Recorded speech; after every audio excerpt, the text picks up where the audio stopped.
মৃত্যুর আগ পর্যন্ত আমাদের সেই রিয়েলাইজেশনের টাইমটা আছে। কখন মৃত্যু হয় আমরা জানি না। যখন একটা প্রেমের দৃশ্যে এক ধরনের ওদের কথা হয়, তখন আমার সঙ্গে যখন চঞ্চলের কথা হয়, আমি তো ওই সময় নাই, কিন্তু আমার মাথা আছে এখানে, অডিয়েন্স রিলেট করছে যে তুমি কি শুইছো, কেমন লাগে বা কীরকম প্রেম। আমার ব্যক্তি জীবনে যেরকম একটা ডায়লগ আমার খুবই পছন্দ, যখন জয় আর আমি বসে থাকি সিনেমা হলে, যখন বলি যে কেউ যদি ইচ্ছে করে হারিয়ে যায় তাকে আসলে খুঁজে পাওয়া যায় না, এটা আমার খুব পছন্দের ডায়লগস। তারপরে মেয়ের সঙ্গে যখন কথা বলি, আমার সিনিয়র জেসমিনের সঙ্গে যখন কথা বলি, এই যে নিজের উপলব্ধি, নিজের স্যারেন্ডার।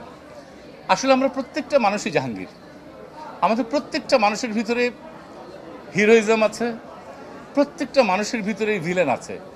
কোনটা কখন উঠছে সেটা যদি আমরা পারমিটেশন কম্বিনেশন করে, এই ছবিটা প্রথম দিকে খাস্টা জাহাঙ্গীরকে কেউ দেখতেই পারে না।